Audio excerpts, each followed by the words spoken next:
നിയമസഭാ തെരഞ്ഞെടുപ്പ് അടുത്തു വരികയാണ്. ശബരിമല സ്വർണ്ണക്കടത്തിൽ ന്യായീകരണം വേണ്ടേ?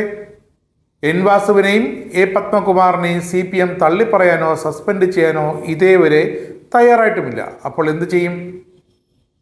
അപ്പോൾ പിന്നെ CPM എങ്ങനെ ശബരിമലയിൽ ഇരിക്കുന്ന മധ്യ തിരുവിതാംകൂറിൽ ന്യായീകരണത്തിനെത്തും?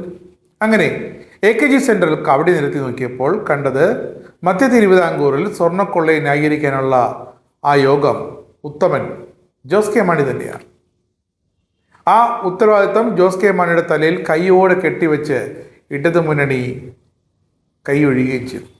ഇനി ജോസ് കെ മാണി സ്വർണ്ണക്കൊള്ള ന്യായീകരണ ജാഥ ക്യാപ്റ്റന്മാരിൽ ഒരാൾ. ഇടതു മുന്നണിയുടെ മേഖലാ ജാഥയിൽ ശബരിമല സ്വർണ്ണക്കൊള്ള വിവാദത്തിൽ മറുപടി പറയേണ്ട ബാധ്യത അങ്ങനെ കേരള കോൺഗ്രസ് എമ്മിൻ്റെ ചെയർമാൻ ജോസ് കെ മാണിയുടെ മണ്ടയ്ക്കായി. ശബരിമല സ്വർണ്ണക്കൊള്ളയുടെ പേരിൽ പ്രതിഷേധമിരമ്പുന്ന പത്തനംതിട്ട, കോട്ടയം, ഇടുക്കി, എറണാകുളം ജില്ലകൾ ഉൾപ്പെടുന്ന മധ്യമേഖലാ ജാഥ ക്യാപ്റ്റനാണങ്ങനെ ജോസ് കെ മാണി. ഈ ജില്ലകളിലെ പര്യടനത്തിൽ ശബരിമല വിവാദത്തിൽ ഇടതു മുന്നണിയെ സുരക്ഷിതമാക്കേണ്ട ദൗത്യമാണിത് ജോസ് കെ മാണിയുടെ മണ്ടയ്ക്ക് വച്ചിരിക്കുന്നത്. ചെറിയൊരു കനൽ മതി ജോസ് കെ മാണി, അത് ആഞ്ഞ് വീശുന്ന കാറ്റിൽ ആള് കത്തിക്കൊള്ളും. ജാഥ ക്യാപ്റ്റനല്ലേ?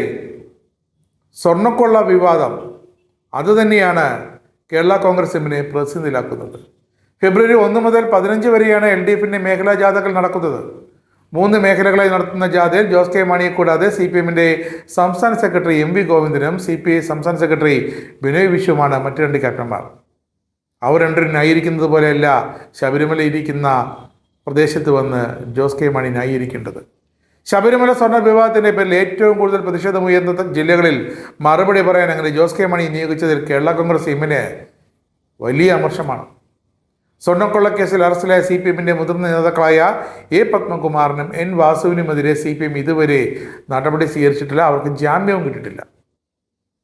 ശബരിമല ഉൾപ്പെടുന്ന പത്തനംതിട്ട ജില്ലയിൽ ഉൾപ്പെടെ ഇവരെ എങ്ങനെ ന്യായീകരിക്കും എന്ന ചോദ്യമാണ് കേരള കോൺഗ്രസ് എം നേതൃത്വം ഉയർത്തുന്നത്.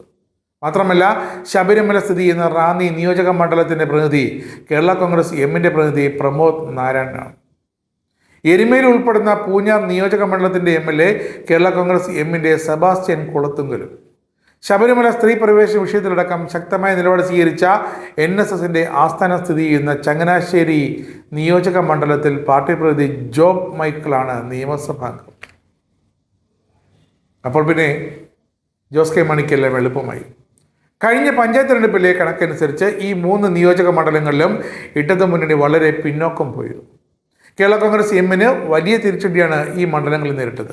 ഇതിൻ്റെ പ്രധാന കാരണം ശബരിമല സ്വർണ്ണക്കൊള്ളയാണെന്ന് ഇടതു മുന്നണി വിലയിരുത്തലും അതിനൊപ്പം കേരള കോൺഗ്രസ് എം ഒറ്റയ്ക്ക് നടത്തിയ പഠനത്തിലും വെളിവായിരുന്നു. ശബരിമല സ്വർണ്ണക്കൊള്ളയിൽ ചില CPM നേതാക്കൾക്ക് പങ്കുണ്ടെന്ന് ജനം വിശ്വസിക്കുന്നുണ്ടെന്നും ആ കുറ്റക്കാർക്കെതിരെ മുഖം നോക്കാതെ നടപടിയെടുക്കാൻ വൈകുന്നിടത്തോളം നിയമസഭാ തെരഞ്ഞെടുപ്പിനെയും അത് ബാധിക്കുമെന്നായിരുന്നു കേരള കോൺഗ്രസ് എമ്മിൻ്റെ ആ നിലപാട്. അത് ശരിയാണ്. പക്ഷേ ഈ റിപ്പോർട്ടൊക്കെ മാറ്റിവെച്ച് സ്വന്തം മുന്നണിയെ സ്വന്തം തട്ടകത്ത് നിന്ന് തന്നെ ന്യായീകരിക്കേണ്ട ഭാരിച്ച ഗതികേടിൽ ദൗത്യത്തിലാണ് ഇപ്പോൾ ജോസ് കെ മാണിയും പാർട്ടി. എന്ത് ചെയ്യുമെന്നറിയില്ല, എന്ത് പറയുമെന്നറിയില്ല, എന്ത് ചെയ്യണമെന്നറിയില്ല, എന്ത് പറയണമെന്നറിയില്ല. പക്ഷേ പോറ്റി കയറ്റിയത് ആരെന്ന് സദസ്സിൽ നിന്നും ആരെങ്കിലും വിളിച്ചു ചോദിച്ചാൽ അത് CPM അല്ല എന്ന് ജോസ് കെ മാണിക്ക് പറയേണ്ടി വരും. അങ്ങനെയെങ്കിൽ ആരാ എന്നുള്ള ചോദ്യത്തിനും ജാഥ ക്യാപ്റ്റന് തന്നെ വിശദീകരണം നൽകേണ്ടി വരും.